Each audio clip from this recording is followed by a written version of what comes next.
জলের ট্যাঙ্কের চারিদিকে রাতের বেলায় পাঁচিল তৈরি হতে দেখে সন্দেহ হয় এক স্থানীয়র।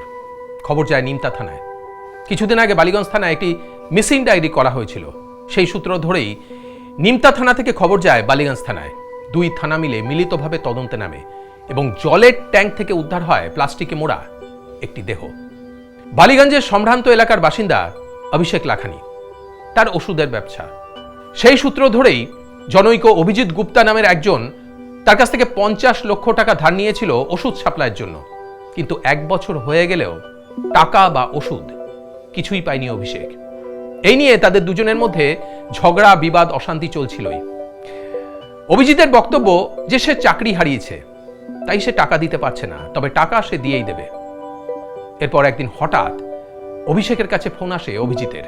অভিজিৎ অভিষেককে ডাকে তার নিমতার বাড়িতে। সেই মতো অভিষেক যায়। সেখানে অভিজিতের সঙ্গে তখন উপস্থিত ছিল সনদ দাস নামের আরেকজন ব্যবসায়ী। আলোচনার সময় দুজনের মধ্যে বচসা শুরু হয়ে যায়। আর তখনই ক্রিকেট ব্যাট এবং উইকেট দিয়ে অভিষেককে আঘাত করে অভিজিৎ। লুটিয়ে পড়ে অভিষেক, মৃত্যু হয় তার।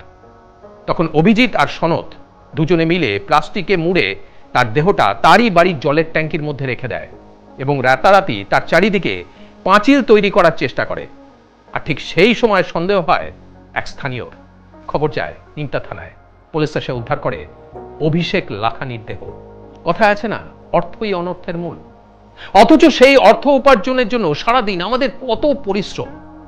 তাই শুধুমাত্র অর্থ উপার্জন করলেই হবে না, তার ব্যবহারের দিকেও আমাদের সতর্কতা অবলম্বন করতে হবে। কার মনে কি চলছে কে বলতে পারে। তাই নিজেরা আপনারা সতর্ক থাকুন, সচেতন থাকুন, সাবধানে থাকুন, কারণ আপনার সচেতনতাই আপনাকে সুরক্ষিত করতে পারবে।